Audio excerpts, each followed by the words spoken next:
Okay, so this is going to be a video where I pretty much correct my test mistakes, and the program that I will be using is called Sketchbook Express, and this is pretty much a program in which I can actually draw out the problems virtually.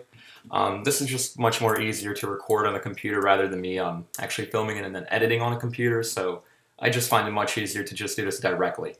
Okay, so the problems that I got wrong were 4, 5, 7, 8, and 10, so I'm going to go through each of them one by one. So let's just start off with number 4. So I'm going to type out the problem, and then I'm going to do the actual work with the pencil right here.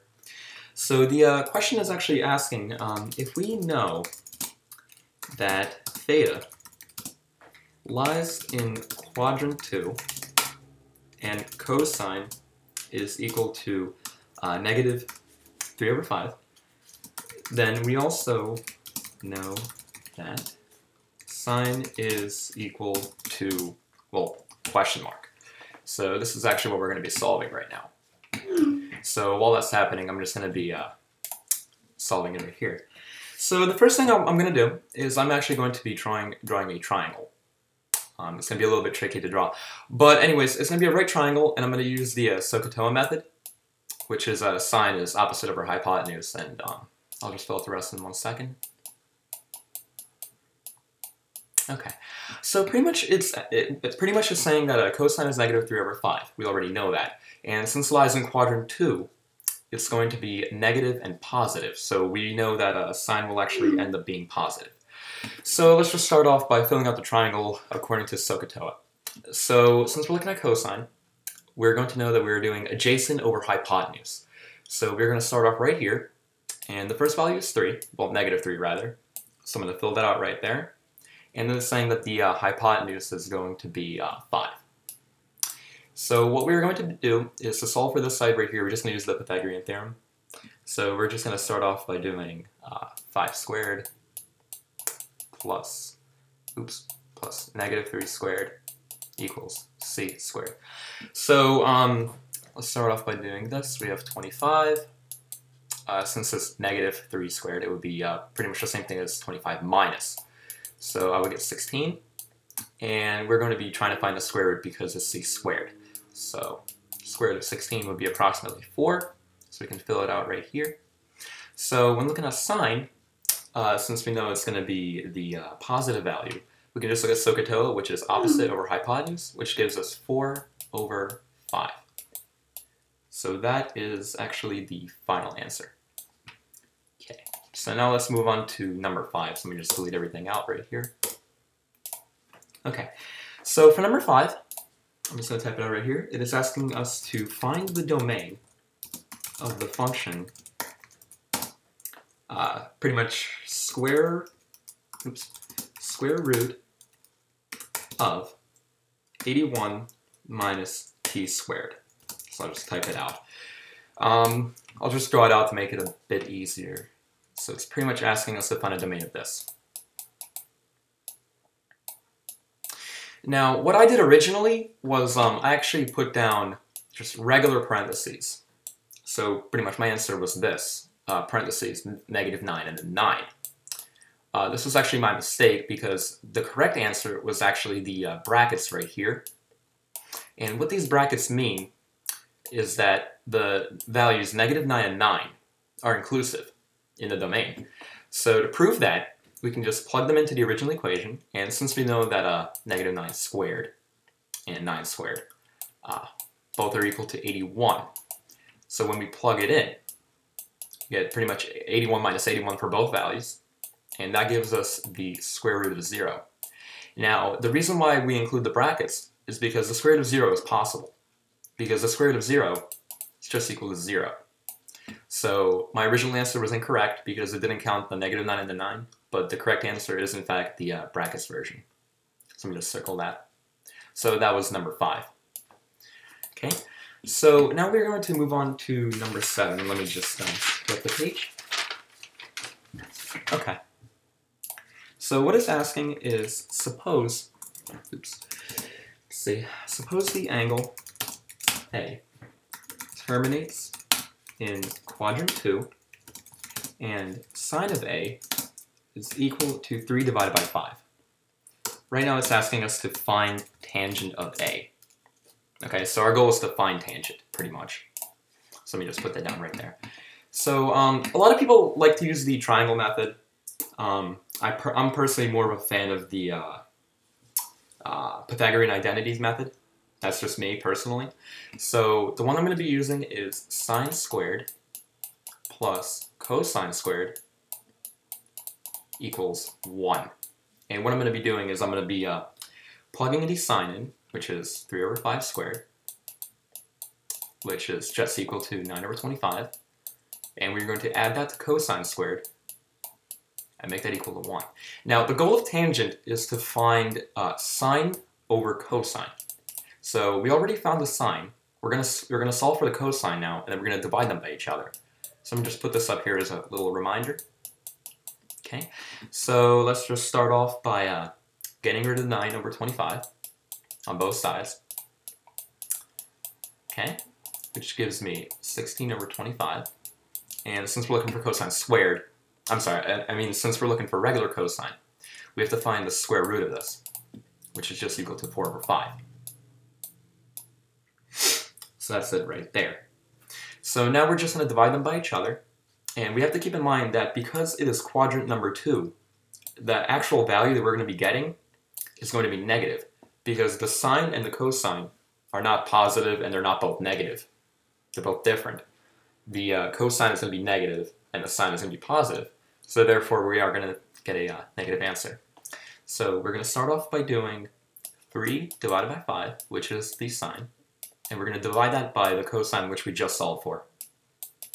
So let me just put that down right there. So to cancel out the denominator, we're just going to multiply by the reciprocal on both sides. So we're going to cancel out the bottom. 5's cancel, 4's cancel. And we're going to times it by 5 over 4 right here.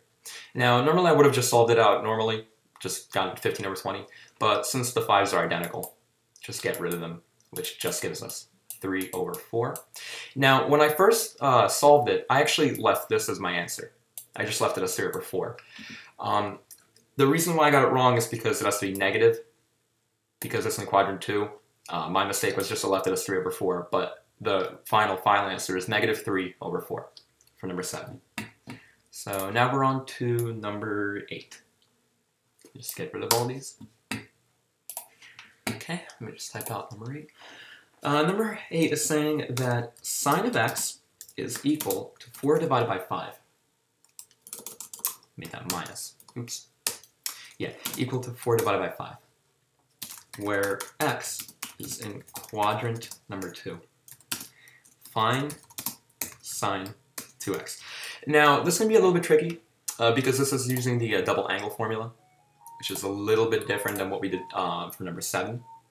So pretty much what we're going to do is we're going to use a final equation of 2 sine times cosine to find this right here. But before we do that, we need to find the cosine, of course. So pretty much what we're going to do is to solve for cosine, we're going to use the original equation, the sine squared plus cosine squared equals 1. But since we're only solving for cosine, I'm going to change it up. I'm going to make it a little bit different, where what I'm going to do is I'm going to make it cosine is equal to the square root. Notice how I took away the squared right here. So pretty much I'm doing regular cosine, not cosine squared, but regular cosine equals the square root. And I got the squared from the squared. 1 minus sine squared. So basically all that I did right here was I pretty much moved the 1 over and did 1 minus sine squared. So pretty much we're going to take it from there, where we know that sine of x is 4 over 5. So this is pretty much going to be the same thing as 1 minus 4 over 5 squared. And pretty much it's the same thing as 1 over 16 over 5. Oops, let me fix that up. Which is going to be the square root of 9 over 25. Which gives us 3 over 5. Okay, so now that we got our two values, we can finally get on with the 2 sine times cosine, since we have cosine and sine. So we're going to start off by doing 2 times sine, which is that. We're going to times it by cosine. And the cosine is going to be the new value that we got of 3 over 5. So simplified, and we get 8 over 5. Okay, multiplied by 3 over 5. Now, here's what I did wrong originally on the test. I left it like this, where my final answer was just 24 over 25. Now, the reason why I got that wrong is because since we're in quadrant 2, the answer is going to be negative. Because cosine in quadrant 2 is actually negative. So originally, I should have done this. I should have done negative 3 over 5 rather than positive 3 over 5. So that was my fault. So the final answer ends up being negative 24 over 25.